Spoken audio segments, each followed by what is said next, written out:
최저임금 상승과 불체자 증가 그래프입니다. 특히 2018년 임금 16% 상승으로 그의 불체자도 37%가 급증하는 패턴을 보이고 있고, 최저임금 상승 후 최저임금조차 지급할 능력이 안 되는 업체가 내국인을 해고하고 그만큼 외국인을 고용했다는 방증입니다. 결국 최저임금 상승으로 그 혜택이 내국인에게 돌아간 게 아니고 불체자와 외노자들의 일자리를 늘리는 계기로 작동했습니다. 이는 여러 가지 이유가 있지만 정부가 능력이 안 되는 업체들이 외국인 고용하는 걸 눈 감아주다 보니 여력이 되는 업체까지 어차피 단속 안 될 바에는 덩달아서 인건비 줄이려고 외노자나 불체자를 우선 고용한 결과로 보입니다. 정책은 시행해놓고 나몰라라 한 정부의 책임입니다. 이렇게 대책 없는 노동정책으로 머지않아 육체 노동직은 단 한 자리도 예외 없이 외국인들 차지가 될 것입니다. 제가 이거를 올리니까 아니 우리도 좀 먹고 살자, 편의점 아르바이트 하고 있는데 기자들이 맨날 이렇게 최저임금 올리는 걸 비판적으로 쓰니까 우리가 어떻게 사느냐,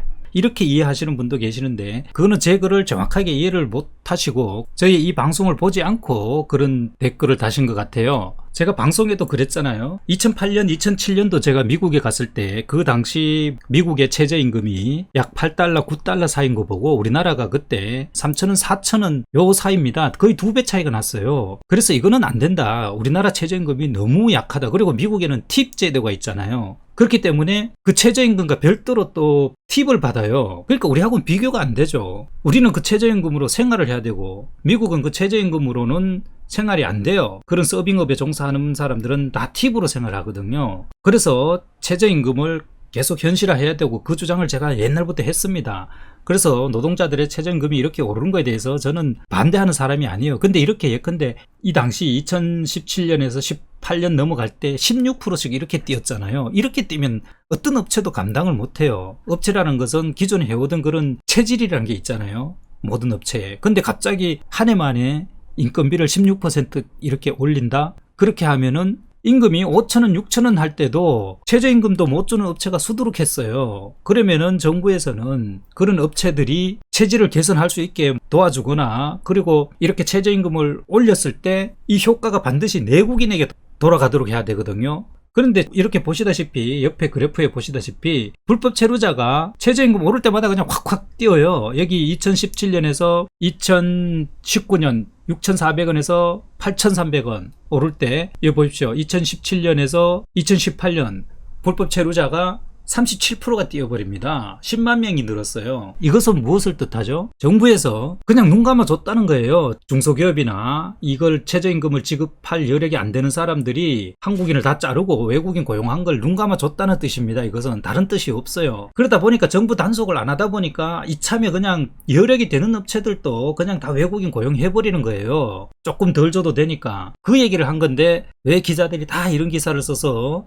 우리도 좀 먹고 살자, 그런 뜻으로 이해하시면 안 됩니다. 그리고 올렸으면은 예외 없이 실행을 할 수 있도록 계도를 하고, 옆집은 최저임금 안 줘도 되고 우리 집은 최저임금 줘야 되면 그런 말이 안 되잖아요. 그런 것을 지적하는 거고, 정부에서 이렇게 눈 가리고 아웅하려고 올려는 놓고 대기업이나 실행해라 그러면은 어떻게 되나요? 이 최저임금이 최고임금이 되는 거예요. 절대로 그러면 우리나라 국민들은 전부 최저임금으로 살아야 돼요. 최저임금이라는 건 글자 그대로 최저로 받는 임금이지 그게 최고임금이 돼서는 안 되잖아요. 근데 이렇게 해놓으면은 모든 업체가 다 최저임금만 줘버려요. 대기업이고 중소기업이고 무슨 커피숍이고 편의점이고 노가다판이고 간에 다 최저임금만 주면 어떻게 삽니까 사람이. 그러니까 이렇게 했을 때 이런 혜택이, 실질적인 혜택이 내국인에게 돌아갈 수 있도록 사업체 체질도 개선하게, 예컨대 기계화할 수 있는 부분은 기계화할 수 있게 도와주고, 또 내국인을 고용했을 때 어떤 인센티브도 주고, 이렇게 해서 이게 내국인에게 돌아가게 해야 된다, 그런 뜻이지, 제가 다른 어떤 경제신문에서 얘기하듯이 최저임금을 올려서 중소기업이 죽는다, 아우성이다, 그런 차원의 포커스로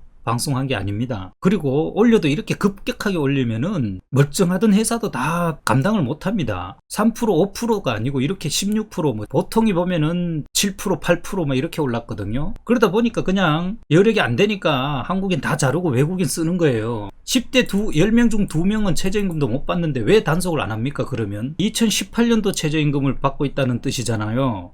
이게 말이 됩니까?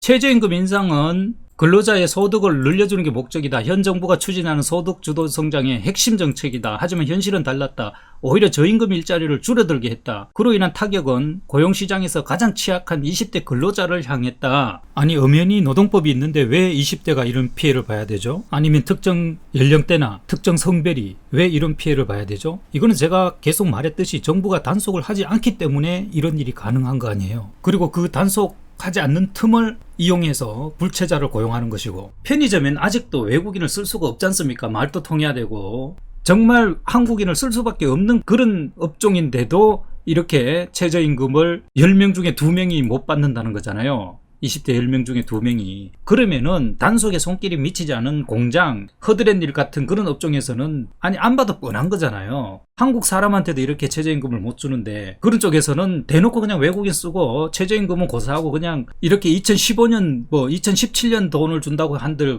그 친구들이 불만을 제기할 수 있나요? 그냥 그 돈 받고 일해야지. 자기 나라 돌아가기 싫으면. 그래도 자기 나라의 몇십 배인데.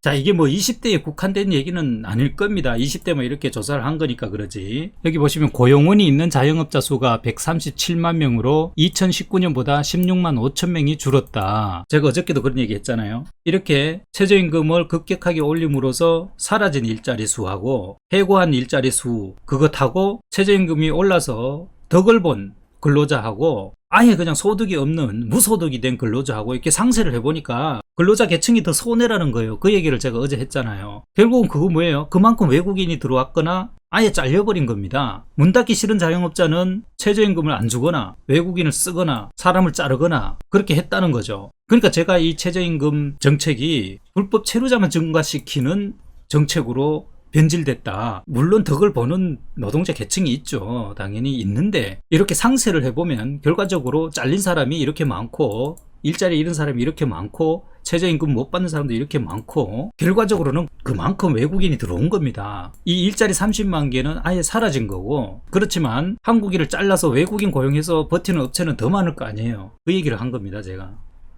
자, 그리고 자영업자들이 장사 접고 거리 투쟁한다. 여기 보시면 어쨌든 문정부 정책의 최대 희생자가 된 자영업, 소상공인연합회 관계자는 2019년부터 주유수당까지 의무화하면서 소상공인들의 인건비 부담이 2017년 대비 50% 가까이 오른 상태다.